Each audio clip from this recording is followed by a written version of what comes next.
سورۃ الفتح آیت نمبر 16 سے تلاوت اور اس کے بعد ترجمہ اور مختصر وضاحت آپ کی خدمت میں عرض کریں گے۔ سورۃ الفتح کی تلاوت ہم نے آخر تک تمام کر دی۔ آیت نمبر 16 سے اس کا ترجمہ شروع کرتے ہیں۔ رحمان الرحیم اللہ کے نام سے۔ اس سے پہلے تذکرہ ہو رہا تھا ان افراد کا کہ اللہ کے رسول جب حدیبیہ سے واپس جا رہے ہیں تو یہ سورہ مبارکہ نازل ہوتی ہے، اور وہ منافق اور بزدل لوگ کہ جو رسول اللہ کے ساتھ نہیں آئے تھے اس سفر میں، اب اللہ تعالیٰ اپنے نبی کو خبر دے رہا ہے کہ آپ جب جائیں گے تو یہ منافق اپنی زبانوں کو میٹھا کر کے اور بہانے بنانے کے لیے آ جائیں گے، اور بعد میں جب مال غنیمت ملنے کا وقت آئے گا تو یہ کہیں گے اب ہم نے ساتھ جانا ہے۔ جب مشکل وقت تھا تب انہوں نے کہا کہ اور بڑے خوش تھے کہ یہ تو مرنے جا رہے ہیں اور ان سے جان ہی چھوٹ جائے گی، اور جب مال غنیمت ملنے کا وقت آئے گا تو یہ کہیں گے ہم نے ساتھ جانا ہے۔ تو اللہ نے جو ہم نے آخری آیت بتائی تھی 15، وہاں فرمایا تھا کہ جو حدیبیہ میں، اس کا پیغام یہ تھا کہ جو حدیبیہ کے سفر میں یعنی اس مکہ کے سفر میں آپ کے ساتھ نہیں گئے تھے ان کو اب جو آئندہ ملنے والی غنیمتیں ہیں ان میں سے کوئی حصہ نہیں دیا جائے گا، اور رسول اللہ نے ان میں سے کسی کو ان غنیمتوں میں سے حصہ نہیں دیا۔ اور وہ افراد کے جو حدیبیہ کے سفر میں ساتھ تھے، مثال کے طور پہ حضرت جابر ابن عبداللہ انصاری جو ہیں وہ حدیبیہ میں گئے تھے لیکن بعد میں نہیں جا سکے خیبر اور اس طرف کسی مجبوری کی وجہ سے، اگرچہ انہوں نے وہ سفر نہیں کیا لیکن رسول اللہ نے ان غنیمتوں میں سے حضرت جابر ابن عبداللہ انصاری کو بھی حصہ دیا، لیکن وہ لوگ جو حدیبیہ میں نہیں گئے تھے ان کو پھر ان غنائم کا حصہ اللہ کے نبی نے نہیں دیا۔ اب آیت نمبر 16 میں ان سے کہا جا رہا ہے اے رسول آپ پیچھے رہ جانے والے صحرا نشینوں سے کہہ دیجئے تم ان قریب ایک جنگجو قوم کے مقابلے کے لیے بلائے جاؤ گے، یا تو تم ان سے لڑو گے یا وہ اسلام قبول کریں گے، پس اگر تم نے اطاعت کی تو اللہ تمہیں بہتر اجر دے گا، اور اگر تم نے منہ پھیر لیا جیسا کہ تم نے پہلے منہ پھیرا تھا تو وہ تمہیں دردناک عذاب دے گا۔ اب یہ اللہ تعالیٰ رسول پاک سے فرما رہا ہے کہ اگر یہ مال غنیمت لینا چاہتے ہیں تو ان کو اس ٹیسٹ میں سے، اس بھٹی میں سے گزرنا پڑے گا، ایک اور جنگ کا موقع آئے گا، اور اس جنگ کے موقع پر آپ نے ان سے کہنا ہے اب اگر یہ جنگ لڑو گے تو پھر اس کے بعد غنائم میں حصے دار بنو گے، نہیں لڑو گے تو جیسے پہلے تم نے وہی حرکت کی تھی، سختی کے وقت ساتھ چھوڑ جاتے ہو تو اللہ پھر تمہیں دردناک عذاب دے گا۔ اندھے پر کوئی حرج نہیں، نہ ہی لنگڑے پر کوئی حرج ہے، اور نہ ہی بیمار پر کوئی حرج ہے۔ وہ افراد کہ جن کے اوپر جہاد واجب نہیں تھا، اگر کسی کو ایسی بیماری ہے، کوئی مثلا اس کی لاتیں صحیح نہیں ہے، لنگڑا ہے، ایک لات سے معذور ہے، یا اسی طرح کوئی اندھا ہے، تو ان پر جہاد واجب نہیں ہے۔ جو اللہ اور اس کے رسول کی اطاعت کرتا ہے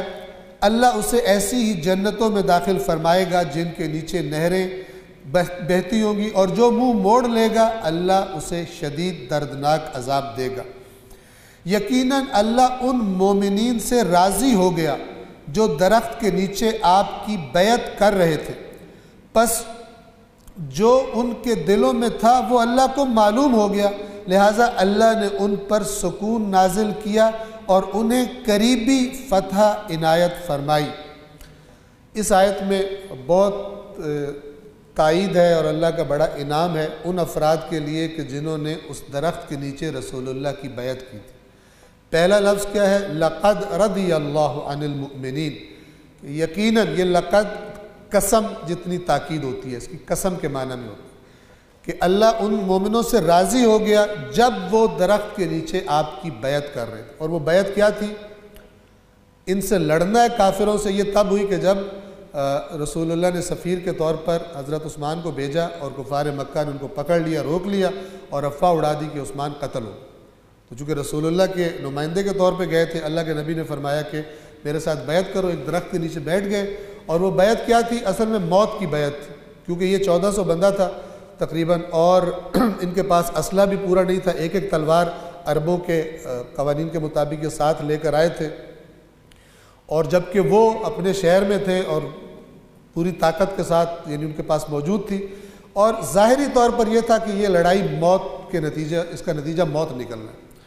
لیکن ان لوگوں نے رسول اللہ کی بیعت کی اور اللہ نے اپنی رضایت کا ان سے اعلان کیا کہ جب یہ درخت کے نیچے آپ کی بیعت کر رہے تھے تو یقیناً اللہ ان مومنین سے راضی ہو گیا، اور جو ان کے دلوں میں تھا خدا نے وہ جان لیا۔ یعنی اللہ تو دلوں کے حال جانتا ہے، دلوں میں کیا تھا، یعنی رسول اللہ کی اطاعت کے لیے تیار تھے، لیکن ظاہر ہے کہ اگر آگے دشمن خوفناک ہو اور ظاہری طور پہ موت دکھائی دے رہی ہو تو ایک اضطراب پیدا ہوتا ہے۔ تو اس اضطراب کا حل اللہ نے کیا کیا؟ فَأَنزَلَ السَّكِينَةَ عَلَيْهِمْ، اللہ نے ایک خاص سکون اور اطمینان ان کے دلوں میں نازل کر دیا، اور وہ پھر گویا کہ مطمئن ہو گئے۔ اور اس سورہ مبارکہ میں چند موقع ایسے آئے تھے جب یہ اضطراب کی کیفیت بہت زیادہ تھی۔ اس کے بعد بھی جب میں نے عرض کیا تھا شان نزول میں اس کے کہ جب صلح کی شرائط طے پائیں تو اس وقت بھی اضطراب چوٹیوں پر پہنچ گیا، تو بھی اللہ نے ان کے دلوں میں سکون نازل کیا اور یہ تمام معاملات بخوبی انجام پائے، اور اللہ نے پھر اس سورہ میں فتح کی خوشخبری سنا دی۔ پس جو ان کے دلوں میں تھا وہ اللہ کو معلوم ہو گیا، لہٰذا اللہ نے ان پر سکون نازل کیا اور انہیں قریبی فتح عطا فرما دی، عنایت فرما دی۔ اور وہ قریبی فتح کیا تھی؟ ایک تو خود یہ فتح تھی صلح حدیبیہ، اور اس کے 3 مہینے بعد خیبر فتح ہو گیا۔ خیبر فتح ہوا اور اسلام کے اقتدار کا اور طاقت کا جو منظر تھا وہ پھر دنیا نے دیکھنا شروع کیا، اور مشرکین مکہ چونکہ صلح کا پیکٹ کر چکے تھے سخت ترین شرائط کے ساتھ، وہ بھی اب آپ کو پتہ ہے کہ مدینہ کے یہودی، اطراف کے یہودی اور مدینہ کے منافق یہ کفار مکہ کے ساتھ رابطے میں رہتے تھے اور پلان کیا کرتے تھے، فتنے کھڑے کیا کرتے تھے۔ غزوہ احزاب جو یہ 6 ہجری سے پہلا سال گزرا تھا، 5 ہجری شوال کے مہینے میں ہوئی تھی، وہ بھی انہی کی ملی بھگت سے ہوئی تھی۔ تو اب اللہ کے رسول کو ادھر سے اللہ نے اطمینان کرا دیا کہ اب یہ تو آپ سے نہیں لڑیں گے، پیکٹ ہو گیا، اب یہ جو دشمن جو خیانت کار ہیں اب ان کے ساتھ دو ہاتھ کرنے۔ خیبر فتح ہوا، فدق فتح ہوا، اور یہودیوں کی کئی بستیاں تھیں تبوک تک، یہ ساری کی ساری اللہ نے اپنے فضل سے مسلمانوں سے فتح کروا دی، اور اسلام کا اقتدار اور طاقت وہ اتنی بڑھ گئی کہ جب کفار نے پھر 3 سال بعد وہ توڑا، 2 سال بعد یہ جو صلح توڑی، کفار مکہ کے ایک گروہ نے، ان کے حمایتیوں نے حملہ کیا رسول اللہ کے اتحادیوں پر اور ان کو نقصان پہنچایا، تو یہ پیکٹ ختم ہو گیا، جس کے نتیجے میں سورہ توبہ نازل ہوئی تھی کہ براءۃ من اللہ و رسول، اللہ اور اس کے رسول کی طرف سے برات ہے مشرکین کے ساتھ۔ اور پھر جب یہ لشکر گیا وہاں پر، اور آپ کو پتہ ہے کہ جب رسول پاک نے اس عہد کو، اس معاہدے کو ختم کرنے کا اعلان کیا، کہ انہوں نے ختم کر دیا تھا اپنے عمل سے، جب رسول اللہ نے اعلان کیا تو ابو سفیان کہ جو ہر جنگ میں سردار رہا تھا رسول اللہ کے خلاف،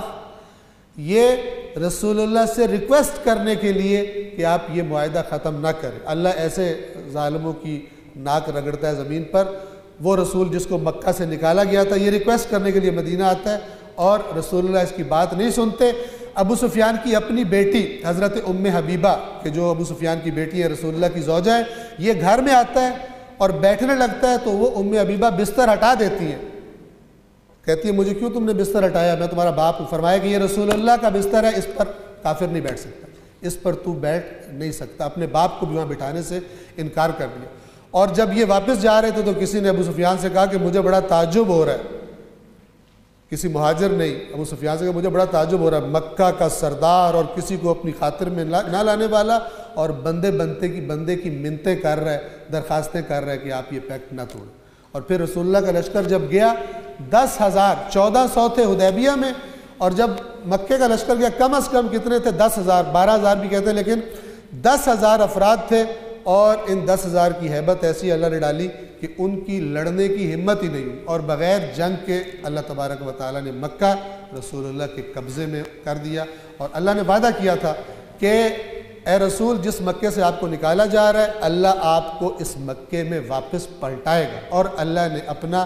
وعدہ پورا کیا۔ ان اللہ لا یخلف المیعاد، اللہ اپنے وعدے کے خلاف نہیں کرتا۔ صلوات پڑھیے محمد علیہ۔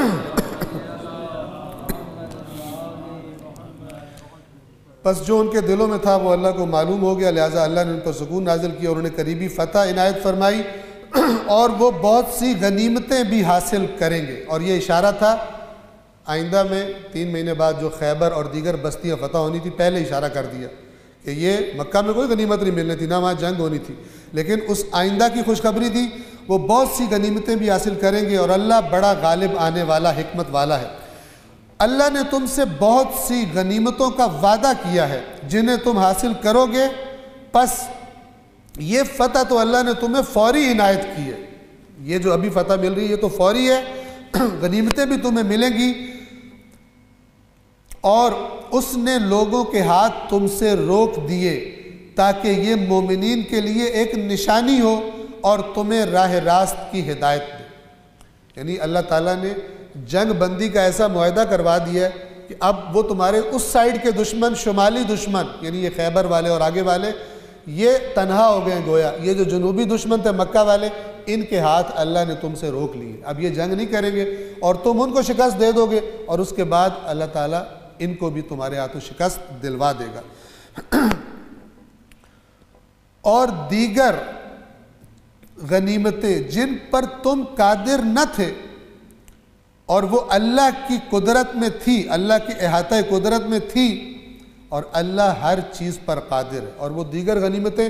اس کے بعد فتح مکہ ہوئی، پھر حنین کی جنگیں ہوئی، اور مسلمانوں کے پاس غنیمتوں کے ڈھیر لگ گئے۔ یہ سارے کے سارے وعدے اللہ اسی سورہ فتح کے نزول کے موقع پر اللہ تعالیٰ نے کر دیے تھے کہ اب جو ہے تم نے یہ جو فتح اللہ نے دی ہے، اس کے بعد تم نے اقتدار ہی اقتدار دیکھنا ہے۔ اور اگر کفار تم سے جنگ کرتے تو پیٹھ دکھا کر فرار ہو جاتے، پھر نہ تو کوئی کارساز پاتے اور نہ مددگار۔ یعنی اللہ فرما رہا ہے یہ کافروں کو بھی ایک میسج تھا، ایک میسج کہ اگر کافر پچھتا رہے ہو بعد میں پچھتائیں کہ ہم لڑ کیوں نہیں پڑے، مسلمانوں سے صلح نہیں کرنی تھی، لڑ پڑنا تھا، کیونکہ بعد میں اسلام اتنا طاقتور ہو گیا کہ بعد پچھتائے ہوں گے کہ کاش ہم لڑ ہی پڑتے، ان کے ساتھ کام تمام کر دیتے۔ اب اللہ تعالیٰ یہی کہہ رہا ہے کہ یہ تم سے نہیں لڑے، چونکہ صلح حدیبیہ ہو چکی ہے، یہ نہیں لڑے۔ اگر یہ لڑتے تو پیٹھ پھیر کر بھاگتے اور نہ کوئی کارساز پاتے نہ کوئی مددگار پاتے۔ یعنی اس کا مطلب یہ ہے کہ اگر حدیبیہ کی صلح نہ ہوتی اور جنگ ہو جاتی تو بھی اللہ مسلمانوں کو اگرچہ قلیل تھے ان پر فتح عطا کرتا۔ اور وہی ہے جس نے کفار پر تم کو فتح یاب کرنے کے بعد وادی مکہ میں ان کے ہاتھ تم سے اور تمہارے ہاتھ ان سے روک دیے، اور اللہ تمہارے اعمال پر خوب نظر رکھتا ہے۔ یہ معذرت ایک آیت رہ گئی، آیت نمبر 22 سے دوبارہ پڑھ دیتا ہوں۔ اور اگر کفار تم سے جنگ کرتے تو پیٹھ دکھا کر فرار ہو جاتے، پھر نہ تو کوئی کارساز پاتے اور نہ مددگار، اللہ کے دستور کے مطابق۔ یہ لفظ ہے سنت اللہ۔ سنت اللہ، اللہ کے ان قانونوں کو کہتے ہیں سنن اللہ کہ جو بدلتے نہیں ہیں، جو تغییر نہیں کرتے، انہیں کوئی بدل نہیں سکتا۔ تو یہ ان میں سے ایک ہے، اور اللہ کے دستور کے مطابق جو پہلے سے رائج ہے، اور آپ اللہ کے دستور میں کبھی کوئی تبدیلی نہیں پائیں گے۔ یعنی کیا مطلب کہ جب مومن اکٹھے ہو جائیں اور اپنے نبی کی اطاعت کریں تو وہ قلیل بھی ہوں تو خدا کافروں کو بھگا دیتا ہے، شکست دوچار کر دیتا ہے۔ یہ اللہ کا ایسا قانون ہے جس میں کبھی بھی تبدیلی نہیں ہوتی۔ ہاں یہ ضرور ہے کہ وہ کچھ مومن ہونے چاہیے، ایک مقدار میں ہونے چاہیے تاکہ اللہ پھر یہ فتح دے، اور ان کو میدان میں ہونا چاہیے۔ اور وہی ہے جس نے کفار پر تم کو فتح یاب کرنے کے بعد وادی مکہ میں ان کے ہاتھ تم سے اور تمہارے ہاتھ ان سے روک دیے، اور اللہ تمہارے اعمال پر خوب نظر رکھتا ہے۔ یہ کیا ہوا تھا؟ اسی حدیبیہ کے واقعات کے دوران کچھ واقعات ایسے پیش آئے تھے۔ مثلا ایک دفعہ تقریباً 40-50 کے قریب افراد رات کو حملہ آور ہوئے، لیکن مسلمان یہ حدیبیہ میں جب ان کا پڑاؤ تھا تو چاق و چوبند تھے، انہوں نے سب کو گرفتار کر لیا۔ شب خون مارنے آئے تھے کہ بہانہ بنے اور جنگ شروع ہو جائے اور بالآخر فتنہ برپا ہو جائے۔ تو انہوں نے پکڑ لیا، رسول اللہ کو لا کر پیش کیا، رسول اللہ نے ان کو آزاد کر دیا۔ اس کے بعد دوبارہ ایک دفعہ فجر کی نماز کے قریب پھر تقریباً 80 کے قریب آدمی تھے، انہوں نے حملہ کیا، یہ بھی سارے گرفتار ہوئے، رسول اللہ کے پاس لائے گئے، رسول اللہ نے ان کو بھی آزاد کر دیا۔ اور یہ اشارہ ہے اس کی طرف کہ اللہ نے وادی مکہ میں، یعنی ایسی حکمت خدا کی تھی کہ ان کے ہاتھ تم پر نہ اٹھ سکے اور تمہارے ہاتھوں کو بھی اللہ نے ان سے روک دیا اور اللہ نے تمہیں ان پر فتح عطا کر دی، اور اللہ تمہارے اعمال پر خوب نظر رکھتا ہے۔ آپ دیکھیں کہ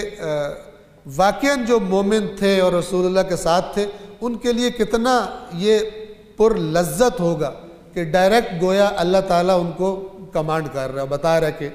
جو تم کر رہے ہو تمہارے پیچھے پیچھے میں کیا کر رہا ہوں، پس تم پردے کے ظاہر میں تم کر رہے ہو اور پس پردہ تمہارے پیچھے اللہ کی ذات ہے کہ جس کی حمایت تمہیں حاصل ہے۔ یہی وہ لوگ ہیں جنہوں نے کفر کیا اور تمہیں مسجد الحرام سے روکا اور قربانیوں کو بھی اپنی جگہ یعنی قربان گاہ یعنی جو منی تھی وہاں تک پہنچنے سے روک دیا۔ مسلمان 70 اونٹ ساتھ لائے تھے قربانی کرنے کے لیے کہ جو پھر حدیبیہ میں ہی قربانی کرنے پڑے۔ یہ وہی لوگ ہیں جنہوں نے کفر کیا اور تمہیں مسجد الحرام سے روکا اور قربانیوں کو بھی اپنی جگہ تک یعنی قربان گاہ تک پہنچنے سے روک دیا، اور اگر مکہ میں ایسے مومن مرد اور مومنہ عورتیں نہ ہوتی جنہیں تم نہیں جانتے تھے، اور یہ خطرہ نہ ہوتا کہ کہیں تم انہیں روند ڈالو اور بے خبری میں ان کی وجہ سے تمہیں بھی نقصان پہنچ جائے، تو اذن جہاد تمہیں مل جاتا تاکہ اللہ جسے چاہے اپنی رحمت میں داخل کرے۔ اگر کافر اور مسلمان الگ الگ ہو جاتے تو ان میں سے جو کافر ہیں انہیں ہم دردناک عذاب دیتے۔ یعنی ہم نے کیوں یہ جنگ روک لی ہے، تمہیں اذن جہاد نہیں دیا، اس لیے نہیں دیا اور صلح کی صورت میں نتیجہ نکلا ہے۔ حقیقت یہ تھی کہ مکہ کے اندر بہت سارے لوگ ایسے تھے جو خفیہ اسلام لا چکے تھے، اور اگر جنگ ہوتی تو ظاہر بات ہے مسلمان جب ان پر چڑھائی کر دیتے تو کوئی بیچ میں بے گناہ بھی ان کی زد میں آ جاتے، کیونکہ وہ کہتے کہ یہ چھپنے کے لیے کر رہا ہے، یا بالآخر ان کو نقصان پہنچ جاتا، اور ان کو نقصان پہنچتا تو اس کا نتیجہ ظاہر بات ہے مسلمانوں کے مرنے کا کوئی نہ کوئی اللہ کی طرف سے مسلمانوں کے لیے برا نکلتا، اور کچھ بھی نہ ہوتا تو کم از کم یہ کہ بعد میں پتہ چلتا کہ ہم نے اپنے ہاتھوں سے نادانستگی میں مسلمان مردوں اور عورتوں کو بھی مثلا قتل کر دیا ہے، یہ حادثہ ہو گیا تو یہ ایک برائی ہو جاتی، تو اللہ نے فرمایا کہ ہم نے روک لیا۔ ہاں اگر مسلمان اور کافر الگ الگ ہوتے مکہ میں تو ہم تمہیں یہیں پر اذن جہاد دے سکتے تھے۔ کب ایسا ہوتا، کب ہم اذن جہاد دیتے؟ جب کفار نے اپنے دلوں میں تعصب بھی جاہلیت کا رکھ لیا، اور یہ کیا تھا میں نے عرض کیا تھا کل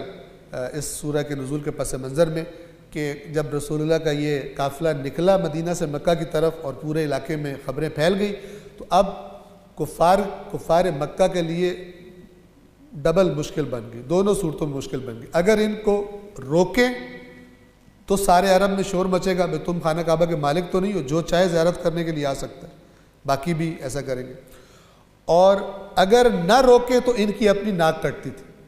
کہ یہ مسلمان ہیں تمہارے دشمن اور یہ تمہارے سامنے آ گئے ہیں اور تم انہیں کچھ نہیں کہہ رہے۔ تو بالآخر وہ جو تعصب تھا اور کفر تھا، جاہلیت کا تعصب، وہ ان پر غالب آ گیا اور انہوں نے کہا کہ ہم نے مکے میں نہیں گھسنے دینا، اور اللہ نے بالآخر صلح کروا دی، اور بعد میں جو نتائج نکلے تھے وہ نکلے۔ جب کفار نے اپنے دلوں میں تعصب رکھا، تعصب بھی جاہلیت کا، تو اللہ نے اپنے رسول اور مومنین پر اپنا سکون نازل فرمایا۔ یہ پھر وہی سکینہ کا لفظ ہے، یہاں پر بھی مسلمان بھی، یہ کون سا وقت ہے جب صلح حدیبیہ ہوئی اور سب پریشان تھے کہ یہ کیسی شرائط ہے اور یہ رسول اللہ کیا کر رہے ہیں، مثلا سمجھ نہیں آ رہی تھی ان کو، تو دوبارہ اللہ نے اپنا سکون ان پر نازل فرمایا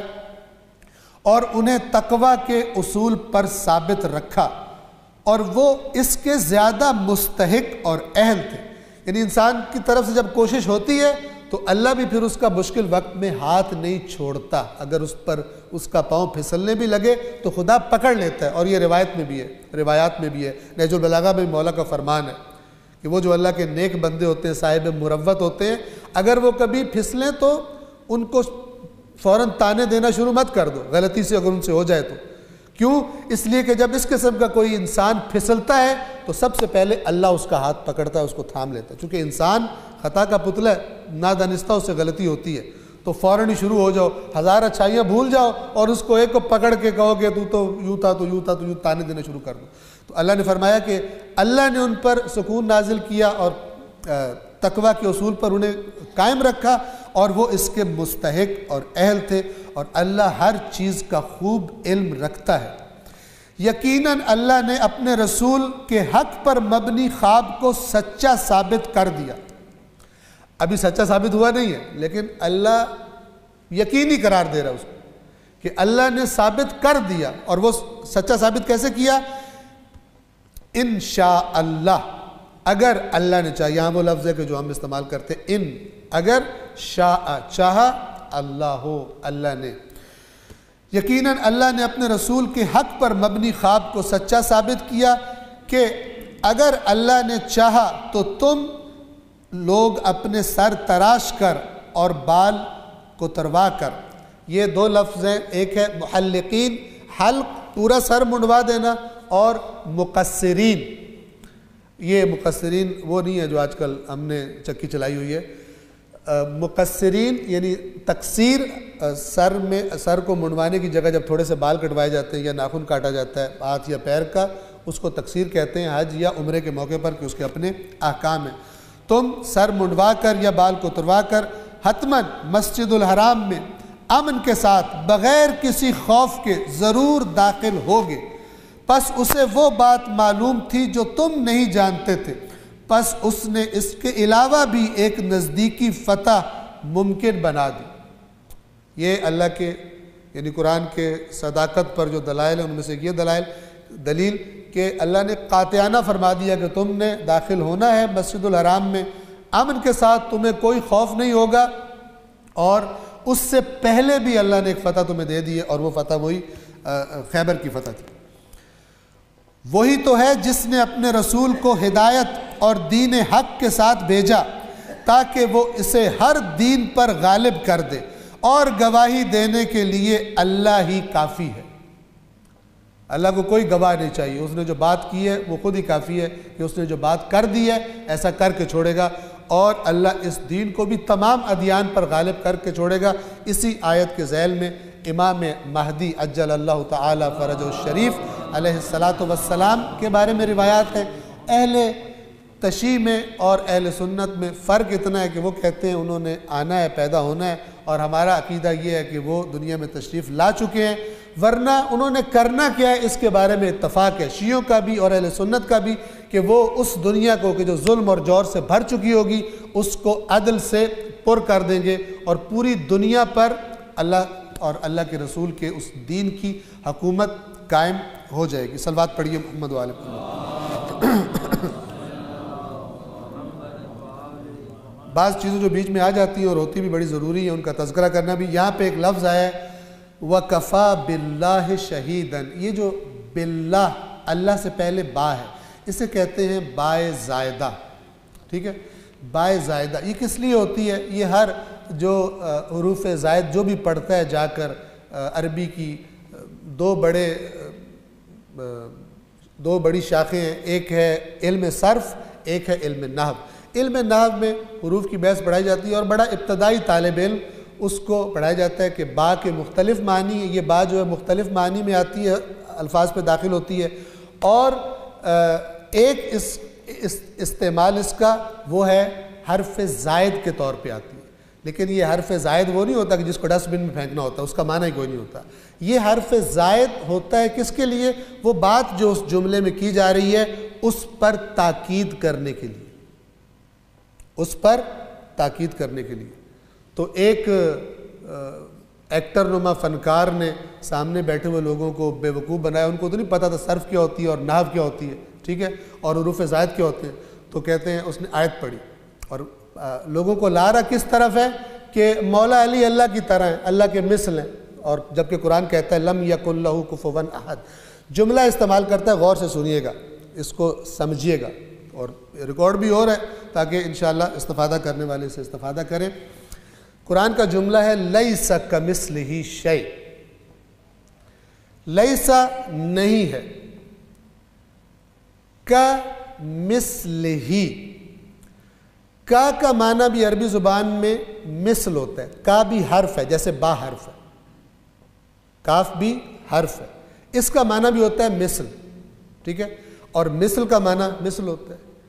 مثلہ یعنی اس کی، یعنی اللہ کی مثل، لیس کمثلہ شیء، کوئی چیز اللہ کے مثل نہیں ہے، اللہ کی طرح نہیں ہے۔ اب یہ خود بھی شرک اور لوگوں کو بھی شرک سے دوچار کرنے کے لیے کیا کرتا ہے، اور یہ جانتے ہیں، اندھے نہیں ہیں، جان بوجھ کر یہ لوگوں کو گمراہ کرتے ہیں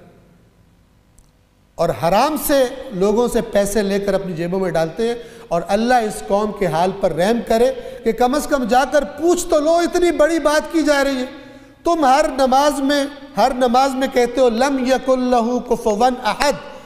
کوئی اللہ کی برابری کا نہیں ہے، پھر اندھے ہو کہ ایک شخص تمہیں دین کے دائرے سے خارج کرنے کے لیے بک رہا ہے اسٹیج سے، اور اس بکواس کی زد میں آ رہے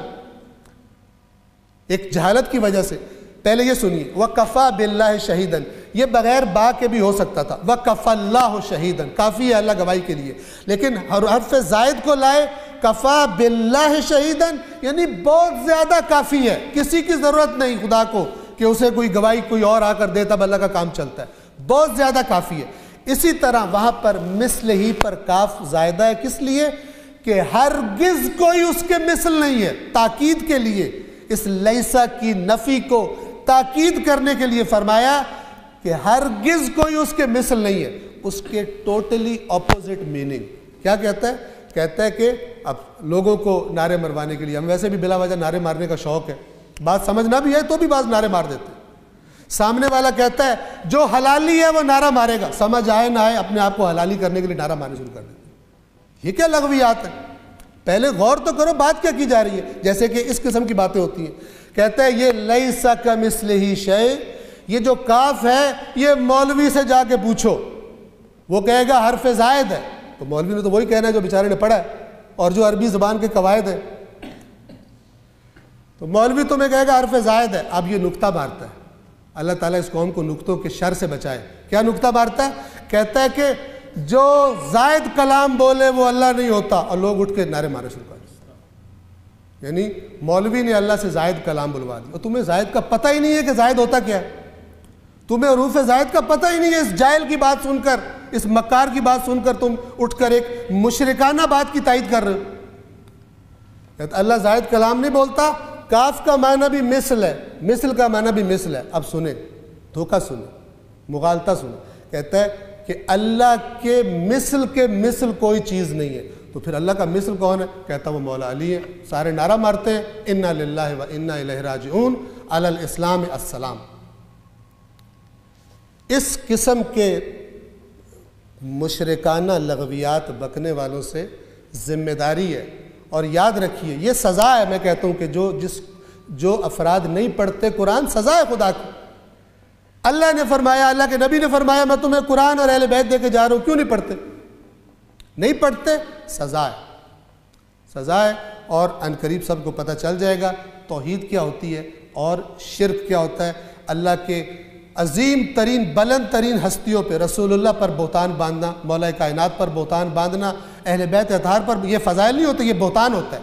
یہ شرکیہ بہتان ہوتا ہے۔ ان قریب قرآن مجید کہتا ہے کہ یہ جو لوگوں کو گمراہ کرتے ہیں اللہ کی بارگاہ میں پیش ہوں گے اور اپنے کیے کا بدلہ وہاں پر دیکھ لیں گے کہ اللہ ہر چیز کو نوٹ کرتا ہے اور ذرہ برابر بھی چیز اس کے علم سے غائب نہیں ہے۔ صلوات پڑھیے محمد و آل محمد۔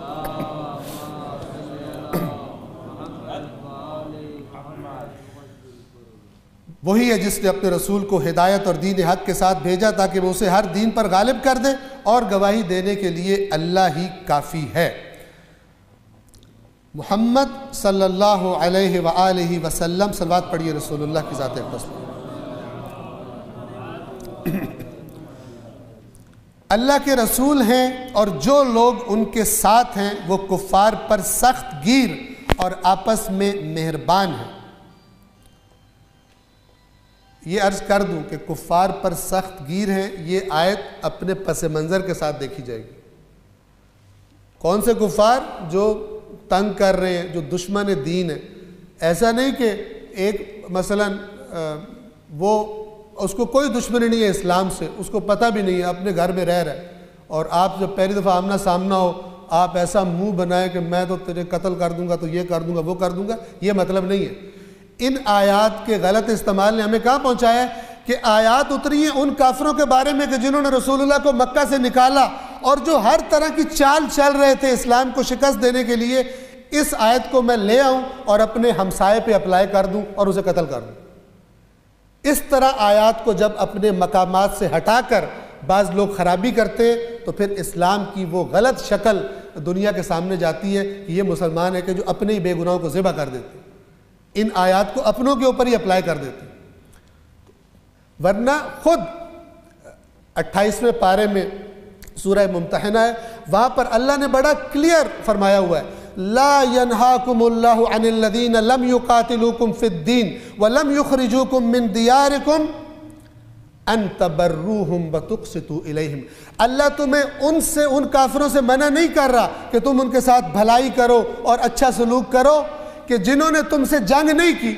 مکے میں 2 قسم کے لوگ تھے، ایک وہ تھے جو قسم خوردہ دشمن تھے اسلام کے اور رسول اللہ کے اور مسلمانوں کے، اور ایک وہ تھے کہ جو بس ان کا اپنا دین تھا لیکن مسلمانوں سے کوئی دشمنی نہیں کی انہوں نے۔ اللہ نے فرمایا کہ ان سے اللہ تمہیں منع نہیں کرتا، ان تبروہم، تبرو بر سے ہے کہ نیکی کرو ان کے ساتھ اچھے طرح سے۔ جو تم نیکی کرو گے تو یہ اسلام میں آئیں گے نا، کہ پہلے ہی تم ڈنڈا لے کے چڑھائی کر دو۔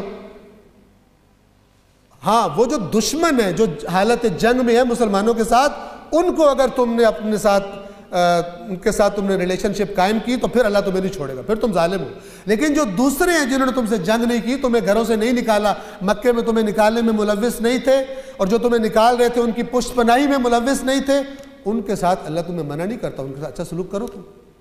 لہٰذا یہ نہیں ہے کہ یہاں پر کفار اور پھر جس کو چاہا اس پر کفر کا فتویٰ لگایا اور پھر اس کو قتل کر دیا اور سمجھا کہ میں نے دنیا بھی کما لی آخرت بھی کما لی۔ یہ آیات کو اپنے مقامات سے ہٹا دینا یہ ایک اور بڑی مصیبت ہے کہ جس میں بہت سارے لوگ ملوث ہو جاتے ہیں، اور پھر دنیا کے سامنے وہ اسلام کا ایک بڑا عجیب مسخ شدہ چہرہ وہ جاتا ہے، اور پرائے تو پرائے رہ گئے، اپنی بھی نوجوان نسل جو ہے پھر وہ اسلام سے دور بھاگنا شروع کر دیتی ہے کہ اگر یہ والا اسلام آ گیا تو پتہ نہیں کیا اثر ہوگا ہمارا۔ رسول اللہ والا اسلام وہ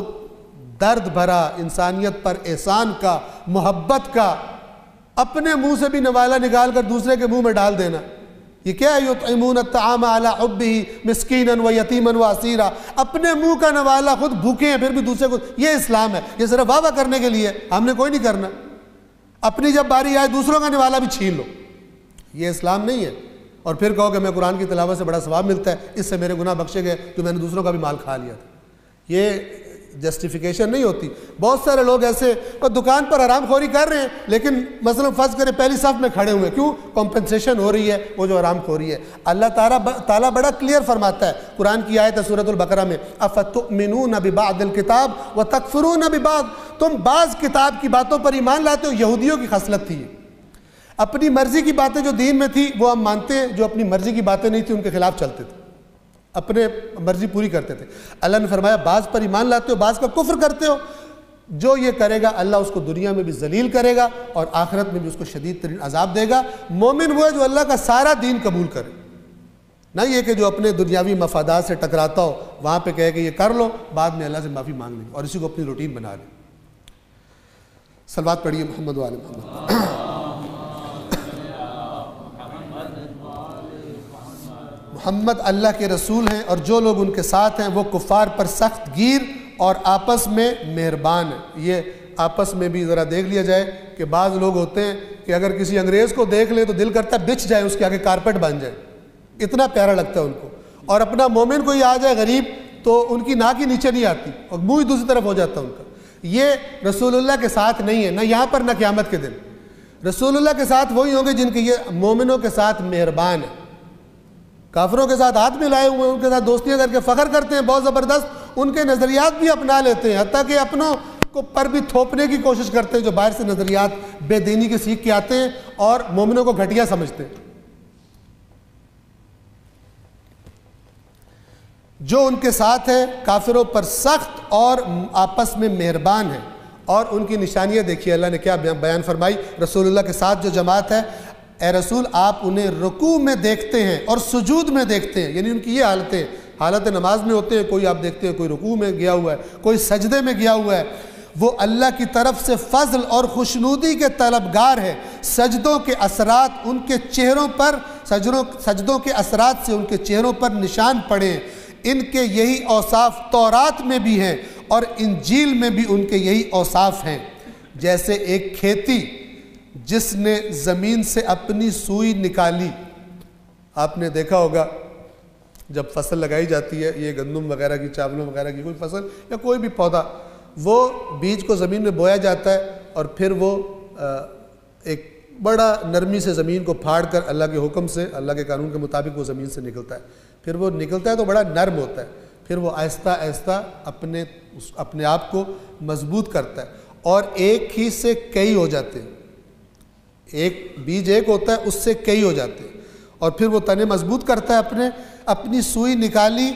پھر اسے مضبوط کیا اور موٹی ہو گئی، پھر اپنے تنے پر سیدھی کھڑی ہو گئی۔ یہ مثال اللہ دے رہا ہے کہ رسول اللہ نے جب تحریک شروع کی تو کیا تھا؟ مظلوم اور بے کس افراد جو تھے عام طور پر وہ رسول اللہ کے ساتھ تھے، اور سارے سردار اور مکے کے بڑے مالدار رسول اللہ کے مخالف تھے، اور رسول اللہ کے ساتھیوں نے کتنی ماریں کھائی ہیں وہ آپ کو معلوم ہے، تاریخ میں آپ پڑھتے رہتے ہیں۔ شدید گرمی میں اور صحراؤں میں اور تپتی ریت پر بعض کو قتل کر دیا گیا، بعض کو پتہ نہیں کیا کیا اذیتیں دی جاتی تھی۔ اب اللہ فرما رہا ہے کہ یہ اے رسول آپ کی کھیتی جو ہے اب یہ بڑی ہو گئی، اور دیکھیے قرآن کے الفاظ کیا ہیں کہ وہ نکلی زمین سے، اس نے اپنی سوئی نکالی پہلے تھوڑی سی، اور اس کے بعد پھر وہ مضبوط ہوئی، موٹی ہو گئی، اور پھر اپنے تنے پر کھڑی ہو گئی۔ اپنے تنے پہ کھڑی ہو گئی ہے یعنی اب کوئی آرام سے آ کے اسے اکھاڑ نہیں سکتا۔ اب یہ کافر جو اس کو دیکھنا ہی نہیں چاہتے تھے کہ یہ فصل اگے، اب یہ اس کو اکھاڑ ہی نہیں سکتے، اور اب جب یہ اس سٹیج پر پہنچ گئی ہے تو اللہ تعالیٰ فرماتا ہے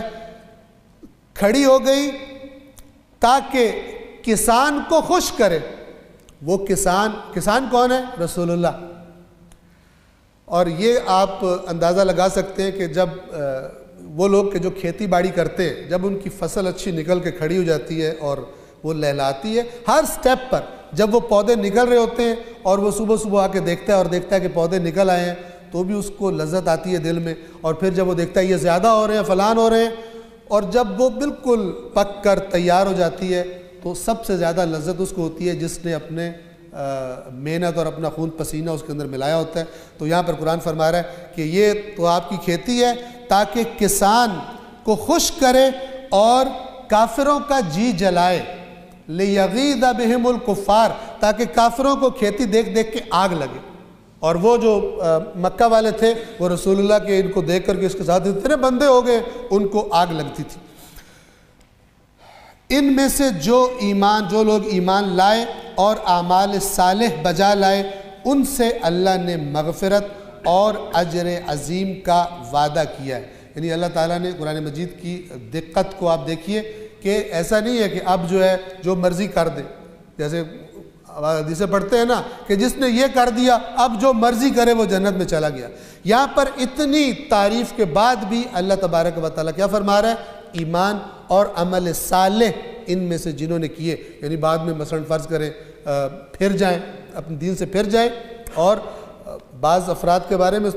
100% کتب اہل سنت میں بھی ہے کہ وہ انہوں نے بڑی بڑی خرابیاں کی تھی۔ اللہ فرما رہا ہے کہ ان میں سے جو لوگ ایمان لائے اور اعمال صالح بجا لائے، ان سے اللہ نے مغفرت اور اجر عظیم کا وعدہ کیا ہے۔ صلوات پڑھیے محمد و آل محمد۔ بخاری صحیح بخاری میں حدیث ہے کہ رسول اللہ فرماتے ہیں کہ میں حوض کوثر پر ہوں گا اور ایک جماعت کو وہاں سے گزارا جائے گا، ان کو دیکھ کر میں کہوں گا اصحابی اصحابی، میرے صحابہ، اور خدا کی طرف سے کہا جائے گا کہ یہ تیرے اصحاب نہیں ہیں، انہوں نے تیرے بعد تجھے نہیں معلوم انہوں نے تیرے بعد کیسے باتوں میں رد و بدل کر دیا تھا، انہوں نے کیا تبدیلی کر دی تھی۔ تو یہ بھی اللہ تعالیٰ کا قاعدہ قانون ہے، جب رسول اللہ فرماتے ہیں اگر میں بھی معصیت کروں تو میں بھی عذاب عظیم سے ڈرتا ہوں، تو باقی کسی کی تو مجال ہی نہیں ہے، باقی خدا فیصلہ کرنے والا ہے۔ اللہ تعالیٰ نے یہ بھی وعدہ بہت کیا ہے جنہوں نے رسول اللہ کا ساتھ دیا کہ جو تمہاری پچھلی غلطیاں ہیں اللہ تبارک و تعالیٰ ان کو، یہ جو تم نے مشکل اوقات میں رسول اللہ کا ساتھ نہیں چھوڑا اور دین اسلام کی سربلندی کا باعث بنے ہو، خدا تمہارے بہت سارے گناہوں کو معاف بھی کر دے گا۔ یہاں پر سورۃ الفتح اللہ تبارک و تعالیٰ کے فضل و کرم سے تمام ہوتی ہے۔ صلوات پڑھیے محمد و آل محمد۔